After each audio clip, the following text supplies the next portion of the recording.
Hello everybody, welcome to the channel. My name is Lindsay and this is Life with Lindsay.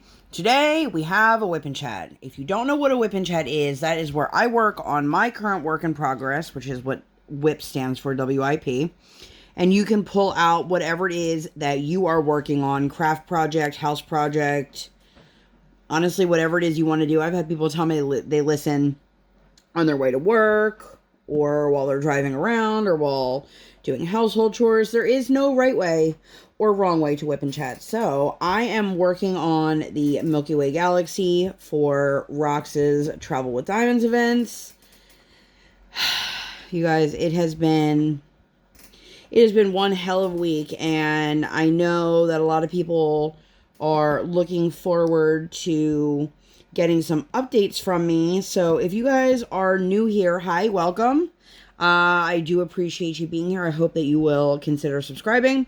If you have been here before, thank you for returning. So if you're new here and you're wondering what I'm talking about when I said people want updates, I will make sure to link up in the eye the last WIP Chat I did, where I was talking about the upcoming week, which was this week, and all of the tests and procedures and whatnot that were happening with my kiddo. So, this has been a long week, and not necessarily like long bad, but just a long week. And, you know, we disrupted our routine to go get some answers, and it was worth every second of it. So, we get a call Monday night from the hospital with details on my daughter's procedure.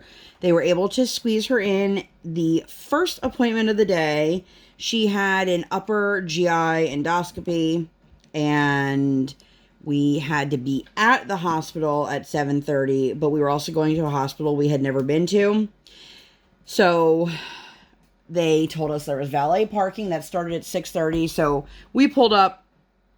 Was it 6:30 or 7:30? Whatever time. 6:30. So we pulled up right like as it was starting, and that helped simplify a lot of things. And I had actually just done laundry recently, and I thought my husband had a flash drive in his pocket, but really what it was a stack of ones, like a small stack of ones folded up. And so I was like, don't forget the ones, because we needed to tip. Well, I guess you don't need to, but we tipped the valet driver. So we got to the hospital, and I could see there was an elderly couple pulling in behind us, and like you could see them harumphing from their front window of their car. And I don't think that they realized that we had a small child with us until I actually like pulled her out of the car, even though I had a stroller with me.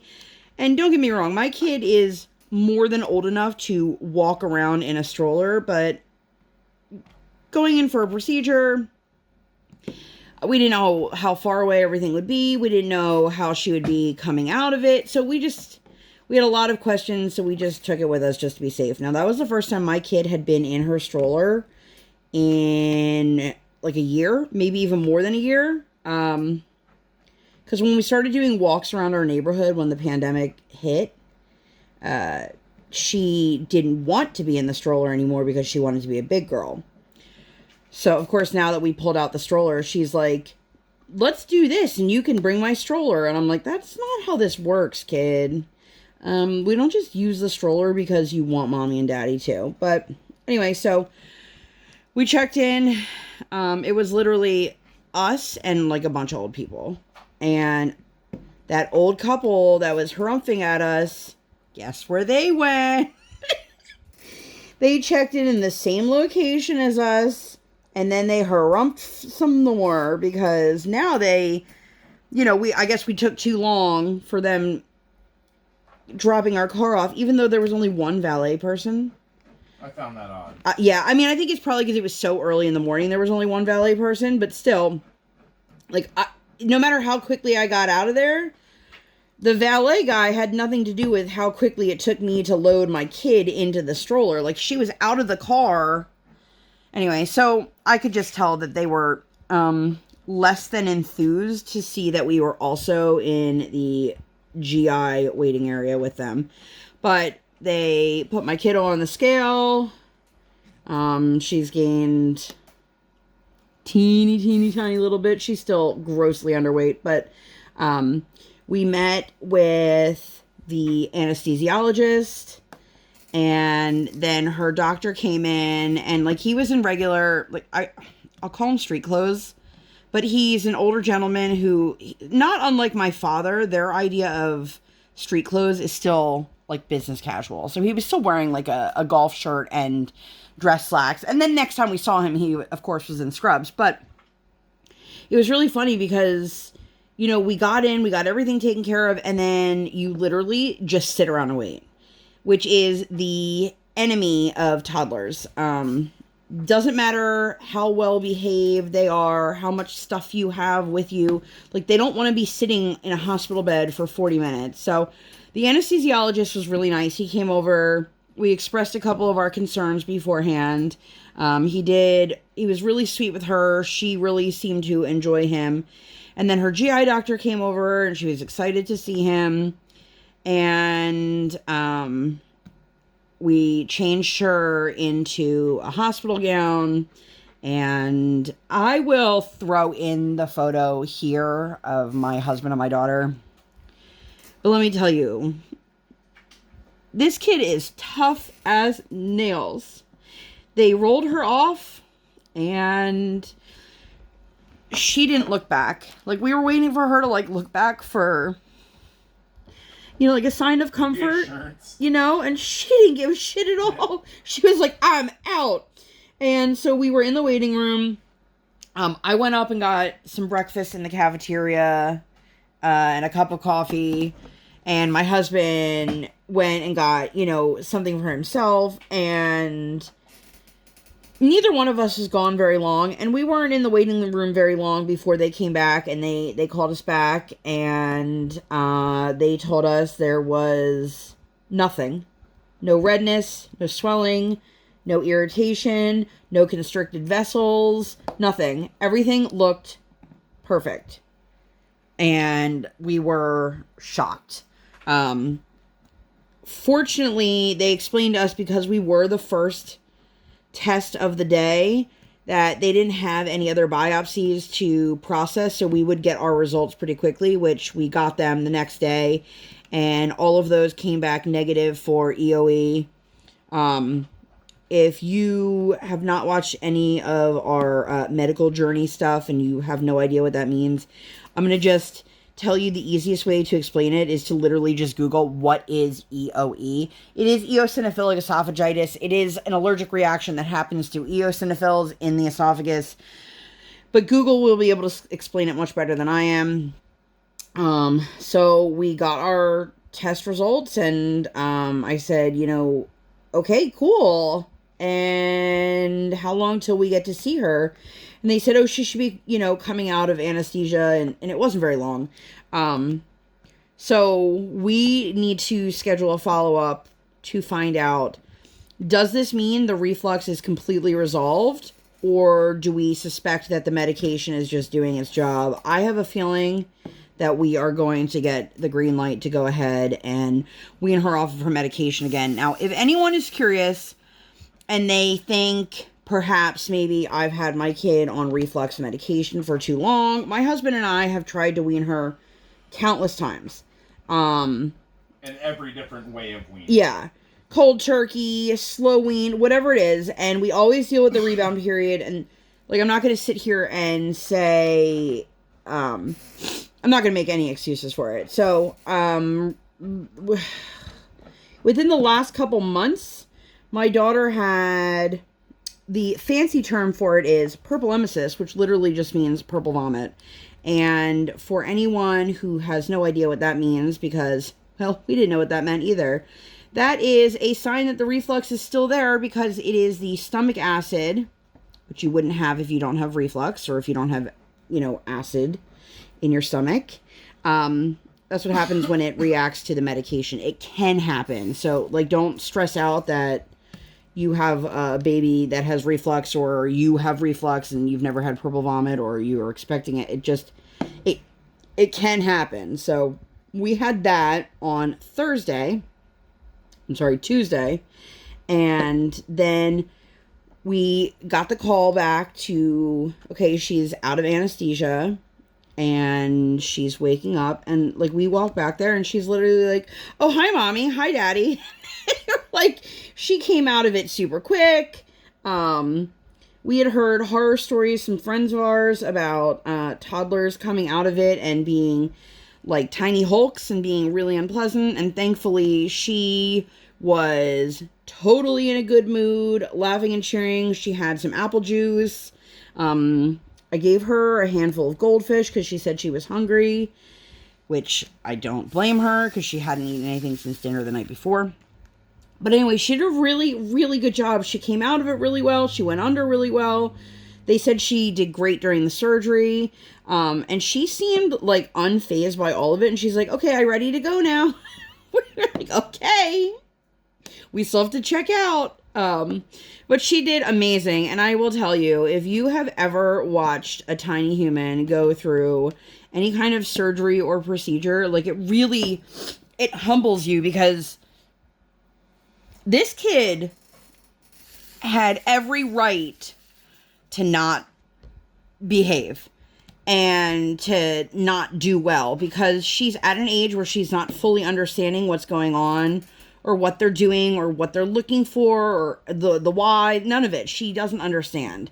And I think I did a pretty good job of explaining these things in terms that are age appropriate, and I think that helped a lot. So shout out to you, Lindsay. You did a bomb job being a decent mom, and I was really impressed with her. Like, really impressed with her. The only thing she didn't like, and I think it was just like a realization, she realized that she had a bandage on her hand where they did the IVs. Interestingly enough, after she went to sleep, that's when they did the IVs. And I was like, well, can they do that for me if I have to have a procedure? Because I don't do well with needles or IVs or like any of that. And that would be amazing to not have to face it.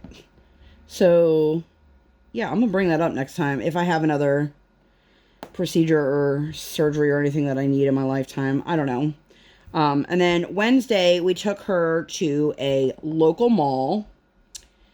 We wanted to get her something from Build-A-Bear, which oddly enough, she chose a unicorn.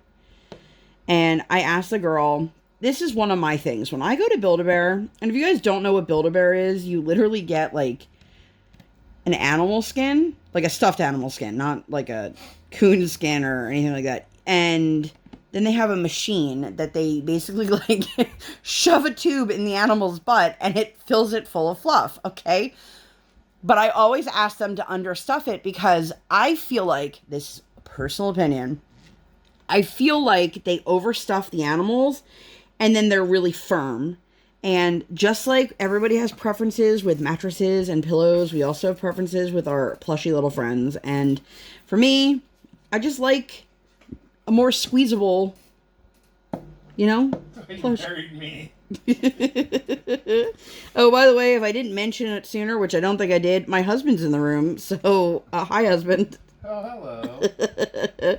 So, anyway, we did that, and we just walked around the mall and just took some time to do something that was, you know, a little bit more enjoyable than the rest of the week was going to be. And so we got our Build-A-Bear, and then we went and got lunch. There is a hoagie shop that there's not one near us at all, which sucks. But there's one near this mall, which if you haven't picked up on it, this mall is not near us. And we went to get hoagies, and it was great. And there was a guy waiting in line to get his hoagie. And if you guys don't know what a hoagie is, like a sub, I don't know. I call them hoagies. Let me know, wherever you're from, what do you call them? I call them hoagies. Grinders, although grinders are like toasted hoagies.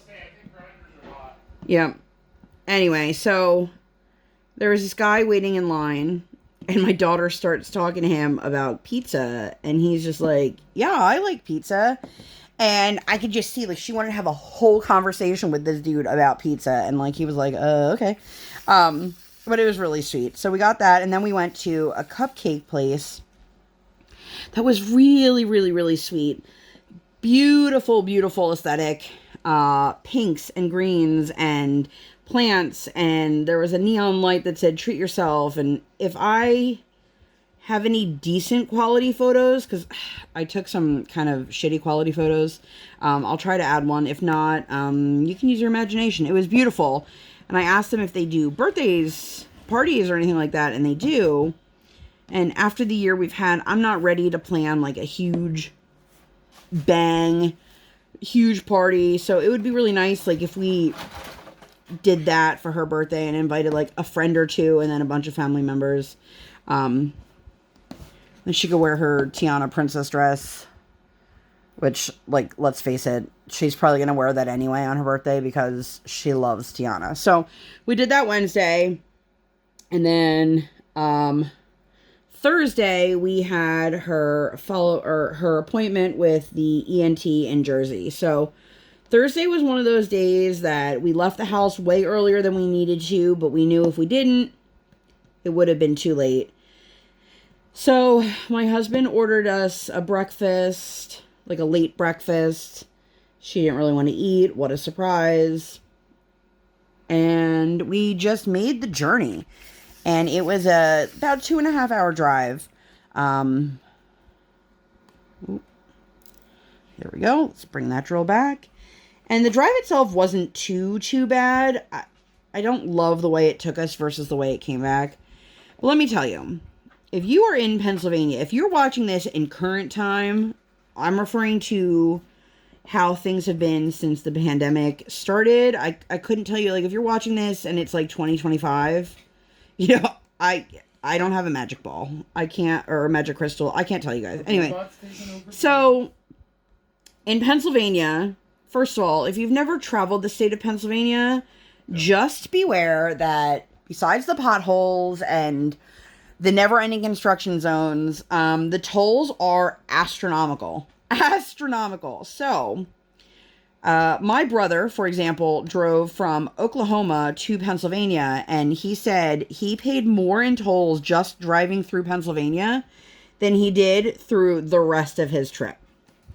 So, Pennsylvania is currently they are taking a picture of your license plate as you drive through the tolls, and then they are shipping you a bill. Is it a super efficient system? Absolutely not. Does it take forever for you to get your bill? 1000%. And the best is sometimes you'll get one of your tickets in the mail, and then you won't get the other one for like a month, and you're like, I went through the same day. I went there and back. Why? Anyway, so we knew that that's how it was going to be for Pennsylvania. So then we got to Jersey, and they now have cash tolls again. Okay, fine. Problem is, I had no idea what the cash toll was, and it was a requirement of exact change. Now, if you're wondering, I don't know how tolls are where everybody else lives, but these ones, the exact change ones, are literally like baskets that you toss your coins into, and then it goes, paid, and lets you through.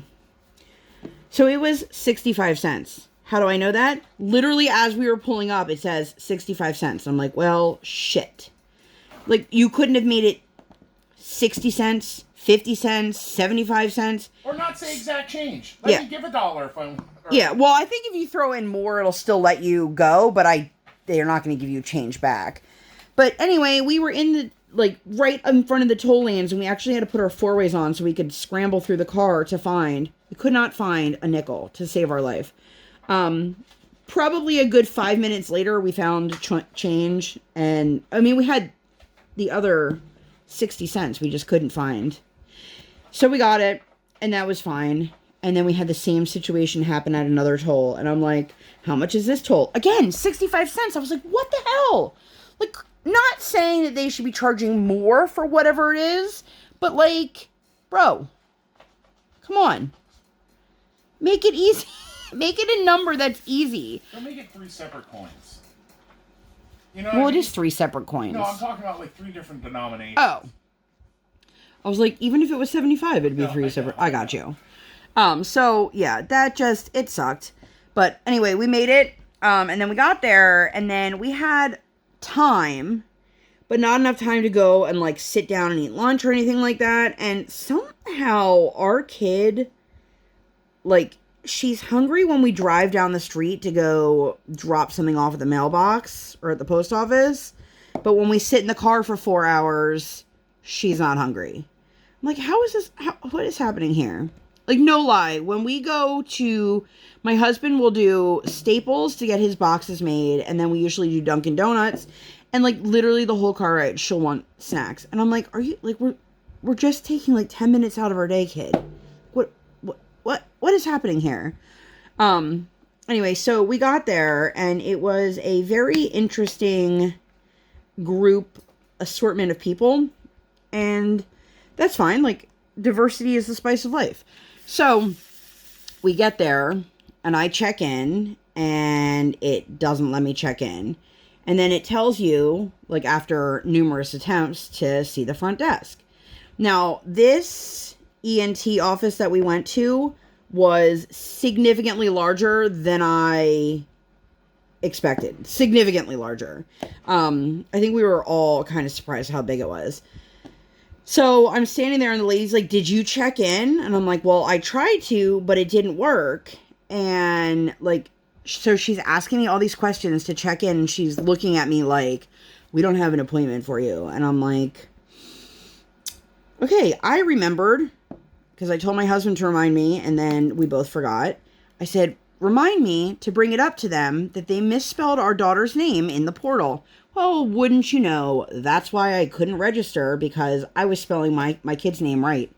The audacity. So I got that resolved, and they had just recently switched over to a digital system.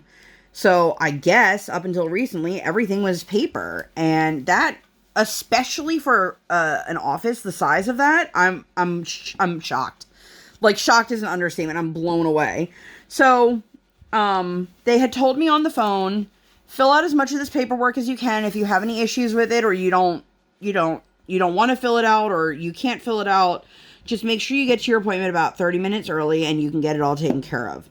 So the first thing the lady says to me after she checks me in goes, you don't have your forms filled out. Like, real snooty. And I was like, well, I filled out what I could. So they gave me an iPad and sent me to the waiting room. And she said, your copay, our copays, by the way, are unreal. It's $85 for specialty copay. Anyway, so she's like, and your copay will be due at the end of your appointment. I'm like, okay. So I go in, I fill out the paperwork. By the way, the few things that I could fill out online were all there. So I don't know if I was just having trouble, or if for whatever reason I couldn't get to the next set of questions. So I got it all taken care of. I go out to, there is like a checkout window right by the pediatric. Where is my, oh my goodness, you guys, I'm losing my mind. That's probably what fell when I was like, what was that noise? So, I'm gonna, nope, I got it. No worries, guys. If you're wondering what I was looking for, it was half of a plastic tweezers, which is what I used to empty out the leftover wax. So, I came out and I said, oh, do I just give this iPad to you? And the lady looks at me like I have 17 heads and goes, no, you give it back to the person who gave it to you. Mind you, there are like, I don't know, 7 different people working in the waiting room. Where did that wax? Okay, you guys, I'm losing my mind. If you are new here, I am the conductor of the Hot Mess Express. Every single day of my life, there's something that goes on like this. Anyway, so she's like, no, you have to give it back to the person that gave it to you. So I'm like, oh, great. Now I have to go deal with that snooty woman again. So I said to my husband, all right, I really have to pee. I'm going to go drop this off, and then I'm going to go use the restroom, and I'll be back in a minute. And he's like, okay. Well, that's not what she wanted me to do. She's like, okay, so your copay is $85. And I'm like, okay, ma'am, I don't have my wallet on me because I was just dropping this off so that I could use the restroom because you told me that the copay wasn't due till the end of the appointment. And she's like giving me so much attitude and also constantly readjusting her mask, which, like, girl, how have you not gotten used to it by now? My 3-year-old did better with hers than you did. So I'm like on the verge of pissing myself because, again, we had been in the car. We stopped at a rest area, but we had been in the car for like 3+ hours, probably like 3.5 hours, between stopping at the rest area, which I didn't use the restroom because I didn't have to pee then. And also my husband told me afterwards that was a smart decision because they were pretty gross. So like I came back and I went to get my wallet and I'm standing there waiting for her to basically acknowledge me. So she sees me and then she calls up the next patient and I'm like, okay. And then she sees me still standing there and calls up another patient and I'm like, you know what? Screw this. I'm not going to stand here and wait while she is blatantly ignoring me. And so I go back into the waiting room and she comes in with so much attitude and goes, are you ready to pay that now? Bitch, I was ready to pay it 20 minutes ago, but you just kept making me stand there and ignoring me. Like, don't give me attitude because I'm following the rules that you have put in place. And then it came up, my insurance was coming up as through the state of New Jersey. And I was like, well, I don't live in Jersey. And she goes, well, you're out of network. And I go, okay, well, nobody told me this when I called. And she goes, well, you don't live in this state. So obviously you're out of network. Do you know what I mean? And I just looked her dead in the eyes and I go, no, I don't know what you mean because I didn't know that that was automatic. Like, don't give me attitude because I'm not an expert on what you do. Like, I understand insurance sucks. Like, this is one of those things that people should be taught how to use insurance, how to find insurance, like the best, what everything means. Like, I just know we have insurance and I know like our doctors use that insurance or they don't use the insurance. Like, I didn't know it was automatically considered out of network because you were in another state. Which nobody said anything to me when I made the appointment. So now I'm like, great, we're going to get an astronomical bill because I had no idea. Especially because when we ate Cobra, it was out of Houston. Yeah, so who knows? But she was super unpleasant. And then we finally got back to the ENT's office, like his actual office and not like the waiting room. And they were asking us why we were there. And I explained a little bit about our history and why I was concerned that we still had something going on. So, I believe the bedside scope is called the laryngoscope. And if you don't know what that is, it is a camera that goes in your nose, down your throat, and looks into your airway. It's about as pleasant sounding as you think it is. You made it sound great. And when we did this the first time with Briar, she was about 3 months old, and you just held her tight, and she screamed, and then as soon as it was over, she was fine. Because it's uncomfortable, and like also at that age, they don't have a clue what's going on. So again, I prepared her for it. I let her know the camera was about the size of a spaghetti noodle. It wasn't going to hurt, but it might be uncomfortable. And like when she was in the moment, at first, we asked her, we said, do you want mommy or daddy to hold you? And she said, daddy. So he climbed into the chair and then she climbed into his lap. And you could see the second that it touched her nose that she was like, oh, I don't like this. And then I was down by her feet because they wanted me to make sure she wasn't going to kick them. Or that if she was, it wasn't going to be, hard. And I just kept rubbing her legs and I kept telling her how brave and how strong she was and how good of a job she was doing. And you could just kind of see like her body just kind of not give way, but she just kind of succumbed to it. And she did not like it, but she did an amazing job. And I was so incredibly proud of her. Like, this kid is tough as nails. And, we got the results right then and there because like he used the camera and he looked and he said that her larynx, her voice box looked perfect. There was no issue, and that we no longer have the diagnosis of having laryngomalacia, which was a bit of a surprise to me. But as my husband said, it's better to have a result or an answer of no than no answer at all. So for us, like, it kind of sucks because everything came back normal with this, and everything came back normal with the GI, but it doesn't fully explain why we still have some of the issues we have. And so I asked him about her retractions. I said, well, is this something that maybe a different Malaysia would that be the reason? And he said, we could reach out for a pulmonologist to see if she has bronchomalacia, but I've never suspected that she has bronchomalacia. She doesn't have chronic cough. She doesn't have a lot of the symptoms that would be lung related as opposed to like airway or trachea related. So he kind of seemed like, why are you guys here? And I was really appreciative that he did it. It was quick. He was not rude at all, which is really sad that like that's how you describe a doctor. He wasn't rude. He was pleasant, but he was just very soft-spoken. So, my husband is right behind me. So, if you guys are hearing additional noises happening. This is the last one. I gotta order more. Okay. Those are the Gugon wipes. If you guys don't have Gugon wipes, you need to. They're amazing. They are amazing. So, anyway, we did that. And then we were on our merry little way. Now, what we had decided to do was get a hotel room because we didn't want this week to just be full of doctors and hospitals and it be a bad experience.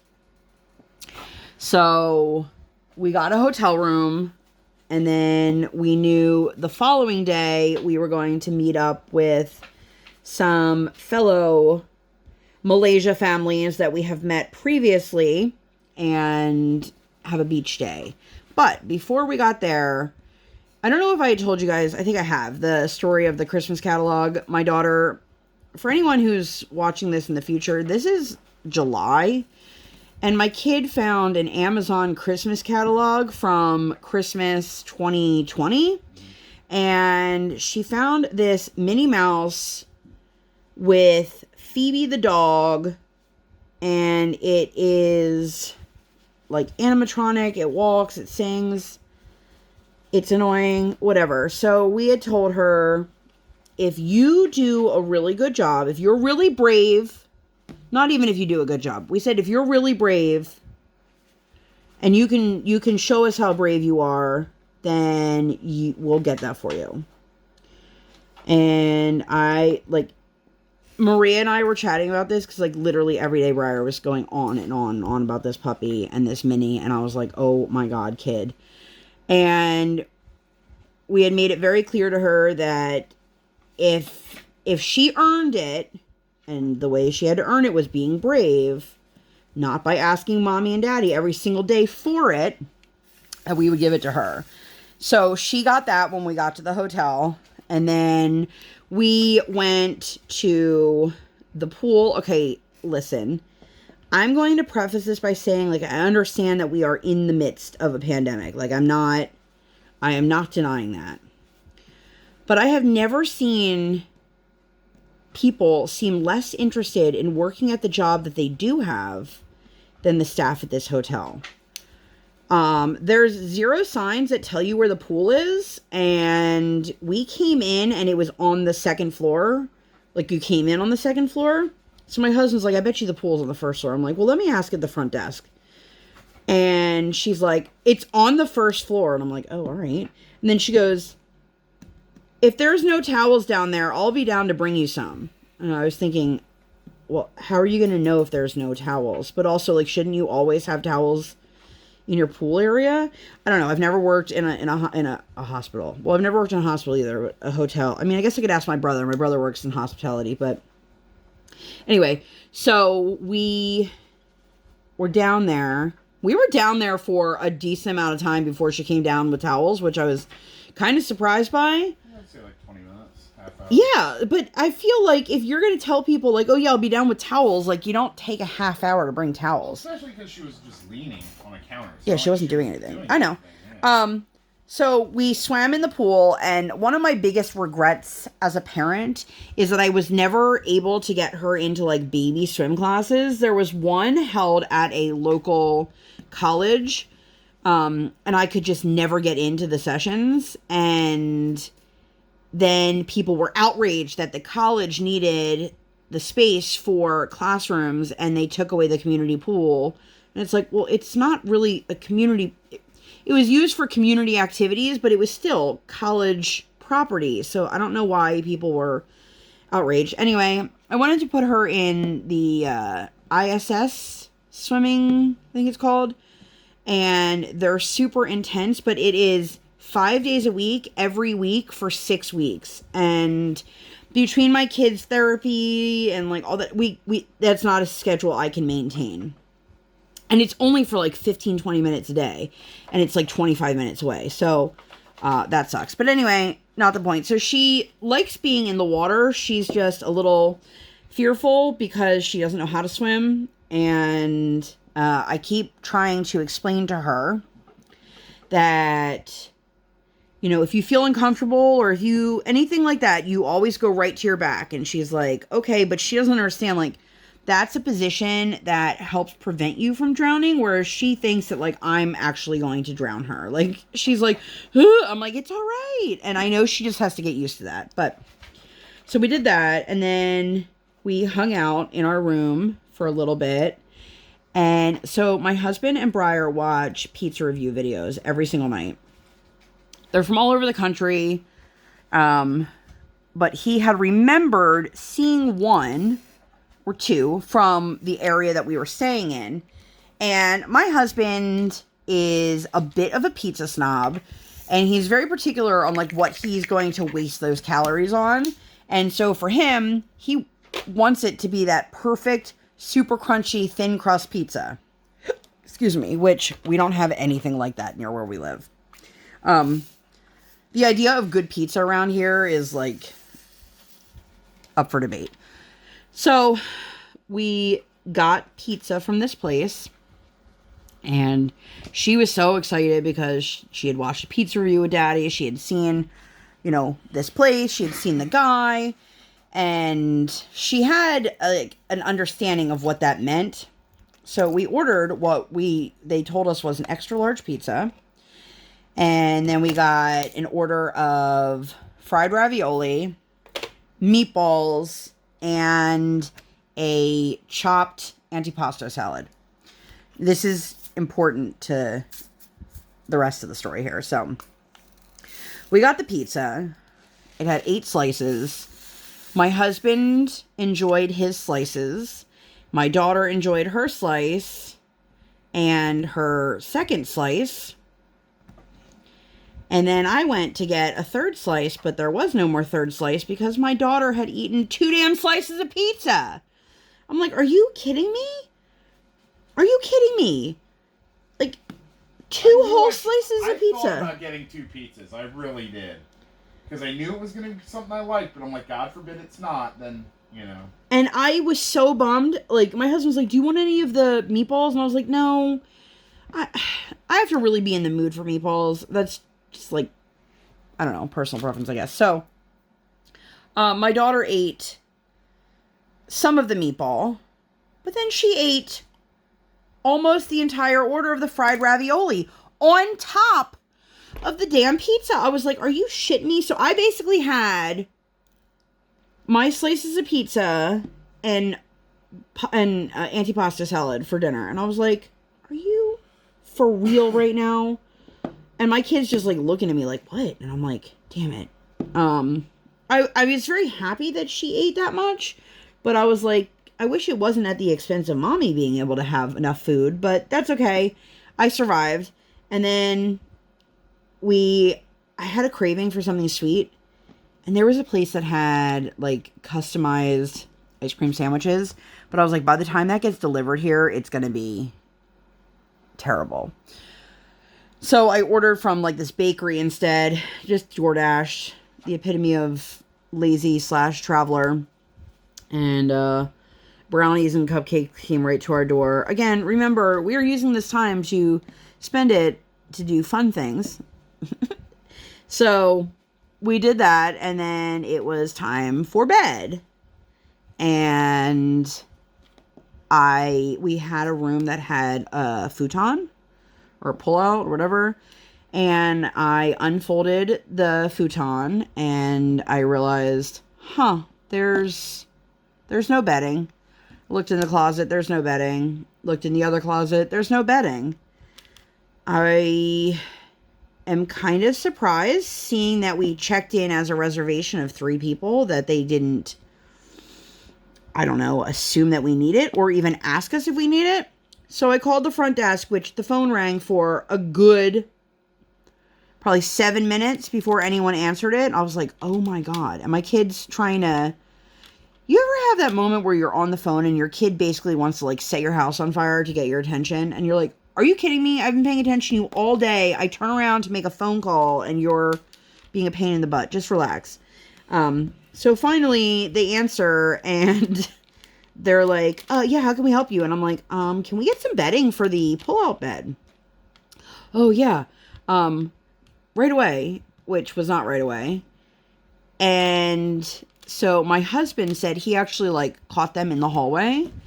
And the lady was like, did you need those towels? And it didn't dawn on us till, like, much later. Did they think we were talking about the towels from the pool from hours earlier? Because you brought them down to the pool. I'm very confused. I thought maybe she wanted to take the towels from the pool down with her or back. I don't know. Like, it's 9 o'clock at night. But my husband said they basically, like, just stood there in the hallway, like, staring at each other.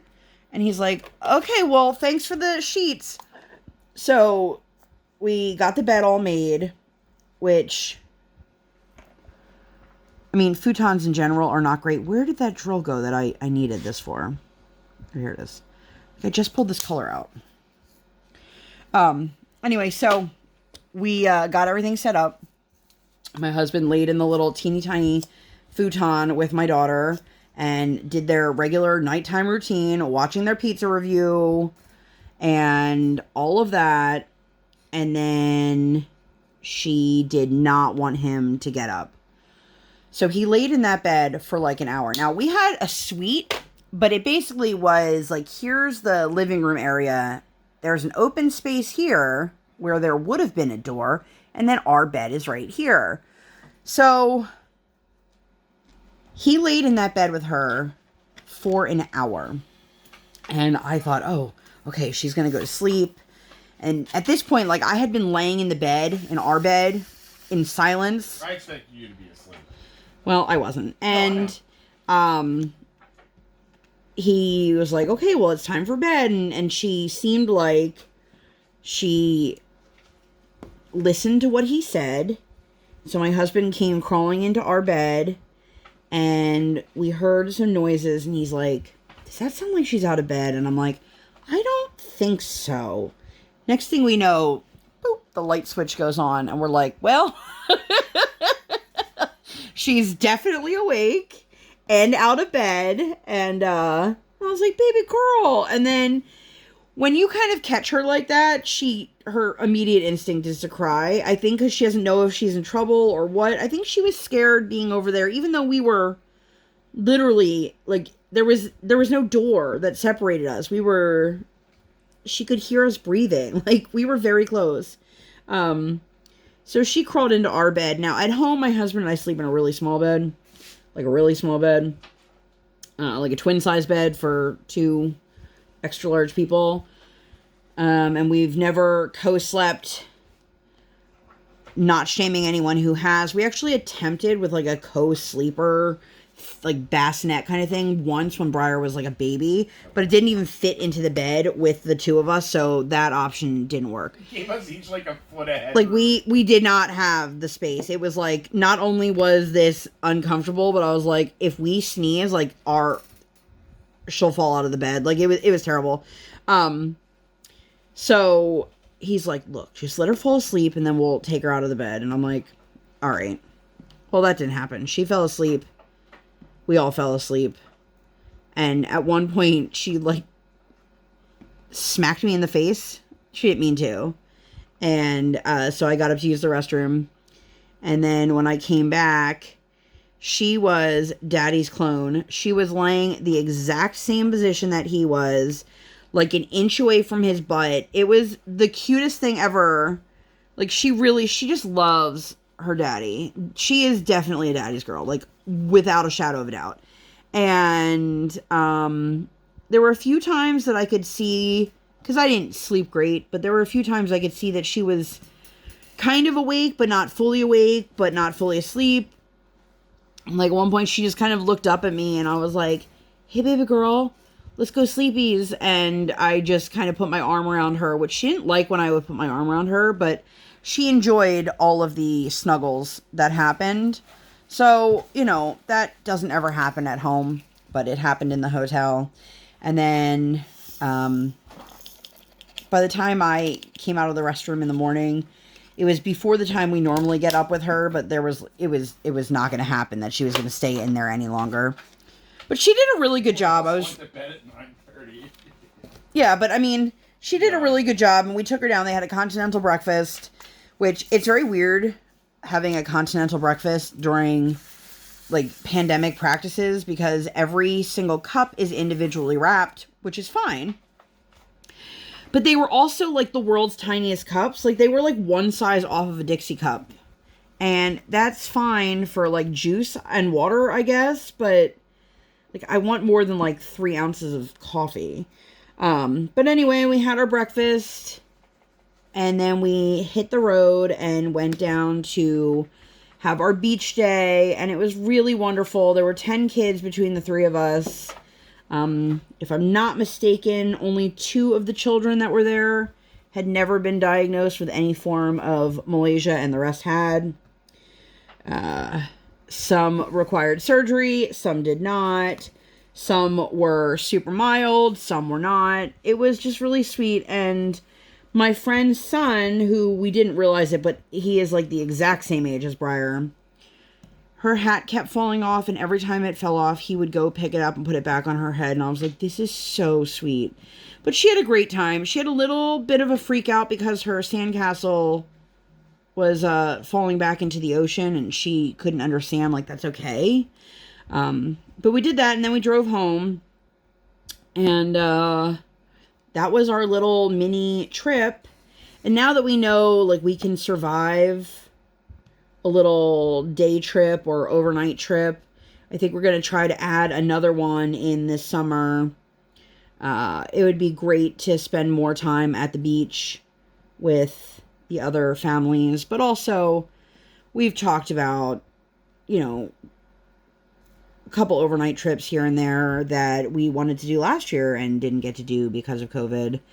And it was just really nice to have something positive going on through everything that we were dealing with the hospitals and the doctor's offices. And, you know, we didn't want her whole trip to just be poked and prodded and have doctors and nurses and all of this stuff. So in the grand scheme of things, it was long, it was exhausting, but it was so worth it. And she was such a rock star. And I will never be as brave or as strong or as tough as my kid is. And that's just a fact. And I am incredibly honored to be her mom. And I'm just super, super impressed with how everything went. So, we are back to school. Actually, we were back to school this week. We had to miss one session, but she did have speech, so she was happy to, you know, get back to that routine. This week we'll have 2 sessions again. We'll get back to ice skating. Do I need to change this wax again? Damn it. I think part of the problem is I'm not putting the wax away. I'm just letting it sit out. I think it's not... If anyone's curious what I'm talking about, I have the gemstones from... oh my god. Pretty Placers. There's mine. But it's just sitting out. It's not put away. So, anyway, where was I? So, my kid is just... She's always been this tough as nails kid, and I'm just honored. I know it sounds tacky, but I'm really just honored to be her mom. Like, she teaches us so much about strength and resilience and being brave. And, you know, I was talking to a friend of mine who has a itty bitty baby, and she's dealing with some reflux issues, and she's like, I don't know how you guys did this. And I was like, you have to remember, like, we didn't have another child, so even though we kept saying this isn't normal, the doctors kept telling us it was normal, so we had no reason to think otherwise until we saw other people feeding their kids, and it wasn't a screaming fight, and it wasn't exhausting and insanity the way it was with our kid. And, I mean, obviously there's nothing I can do about that now. But we're going to find out if we are resolved from the reflux as well, which would be amazing.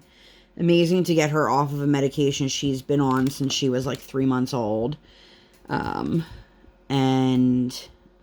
to move forward with the idea of having a healthy child is super weird. Like, super, super weird, because we've had a kid who's had medical complexities forever. Like, there's never been a moment that things were right or normal with her. But it's also, like, a scary place to be, because then it's like, well, shoot. maybe it's gonna dawn on someone finally that our kid is severely underweight again, and now we have no medical reason for it. So, who knows, but I had a pretty proud mom moment today. My husband and I have been we bought this car that I have a little over a year ago. And my daughter has been in a car seat. It is a Costco Sonera Next. It is a very inexpensive car seat. It's perfect for travel. Super lightweight. And that's what we used it for. And then when we got the new car, we put it in for a test drive and basically just left it in there. And we never put her in like her big, fancy, expensive car seat that was just sitting in our garage. So we knew it was time to upgrade her to her big girl car seat. If I felt the need, and this is not an up for debate kind of thing, if I had felt the need to have my child be front facing, the Sonera Next would have been fine. But for rear facing, she outgrew the height requirement for that car seat, but not for the expensive fancy one that we have in our garage, which is just a Graco Extend-A-Fit. So it's not even really like super fancy or anything like that. And I am one of those people, I wholeheartedly believe that my child will remain rear-facing until she goes to kindergarten, or if she has some crazy growth spurt that she is too tall to be rear-facing safely. She will never size out for weight because she's grossly underweight. Anyway, my husband and I were outside. We're trying to figure out how the hell to install this car seat. And the last car seat we had installed with a seatbelt. I knew this was a newer car. I knew it had a latch system. So I'm looking up like these videos. And I'm like, okay. So we ordered lunch because that's what we were doing. And lunch came. And I had just figured out how to get the car seat in using the latch system. Now, I am by no means, I am not a car seat technician. I am not an expert in this. So don't take anything I say and go, oh, well, Lindsay, nope. I'm doing the best that I can with what resources I have available. So he took her in. I figured out the latch system. I saw this video on how to do the outside in or inside out, whatever the trick was called. And I'm like, okay, I'm going to do this. And I did. And then I realized, shit, I have the recline set for front facing instead of rear facing. And it's not something that you can just easily adjust. You have to undo everything you just did and get to the base in the front of the car seat. So when your car seat's rear facing, the front of your car seat is pressed against the back seat. I was like, all right. So I ended up pulling it out enough and loosening up everything enough that I could get in there. And I could readjust the recline to where it needed to be. And my kid she doesn't need it to be like super reclined because she's not a baby. And she can sit up completely on her own. And like, this is just how it works. So, the last time we had a car seat installed, I was not confident in it. We took it to the police station, but I had to make an appointment, and like, they couldn't take us for a couple days. And, you know, I was determined to do this. And I know there are other people who install their kids' car seats like champs, and they're like, yeah, this is so easy. But when you don't know what you're doing, especially with a new car seat in a relatively new car, it's a bit daunting. So my husband came back out to check while our daughter was sitting down with her lunch. And I was like, all I need you to do is just move that seat up a little bit more. So he moved the front seat up pretty much as it could go. And it gave me enough room to fully get behind. And I'm doing the thing. I'm pulling it this way. I'm shaking it as I'm pulling it. I'm doing everything that the video showed me to do. And then I said to my husband, okay, well, it says here, if you can move it more than an inch, then it's not tight enough. He's like, oh, I can't even move it an inch. And I was like, what? Did I really do it? He's like, yeah. So I got it in super, super snug. My daughter, we did a run to Staples, which is pretty normal for us. That's where my husband gets his boxes printed. I said this already earlier in the video. But we did a little run to Staples, and then after Staples, went to Dunkin' Donuts because Mama likes coffee, and the tiny human likes donuts. Although, the worst is, she is in that phase where she likes to just eat the topping off the donut. But if I get her munchkins, like, she, like, freaks out now. And I'm like, when did you become so particular about your donuts? I'm over here, as long as it's not a jelly-filled donut, I'll eat it. Although, if it's a jelly-filled donut, I'll probably still eat it. I just won't enjoy it as much. But I was super proud of myself for installing my own car seat today. And it's so funny because it's not like it's a huge difference between this car seat and the last one. But now, like, I can't reach her anymore. And it just feels like look back and see her. Yeah, I usually do. I call it the phone trick. I literally hold the phone above my seat and aim it towards the back so that I can see her. And like, I can't even see her now. Now, I mean, if I move my chair back a little bit more, I could probably see her. I shouldn't say that. I might be able to see her, but you know, I don't know. Anyway, so that's all I've got for this one, you guys. I have like a little color here I can do while I'm talking to you as I wrap up. But, so that is how everything went. So for everyone who has reached out to us over the past, you know, couple weeks to see how everything has been going, to see if we heard back, everything has been read and appreciated. And, I hope every comment, question has been responded to. I'm pretty sure they have, but you guys have been absolutely wonderful to me, and I cannot thank you enough. So this is where I am going to end this one. If you guys enjoyed this video and you want to see more content like this, or content that has nothing to do with this, make sure you give this video 2 thumbs up before you leave. 1 real life, 1 virtual. Make sure you hit that subscribe button. Come, join the Sparkle Squad. And while you're there, make sure you hit that notification bell. Yay! I don't operate on any sort of schedule. I operate on toddler standard time. I record while my tiny human is sleeping or sleeping. Thank you guys so much for being here, and I'll see you on my next one. Bye, guys!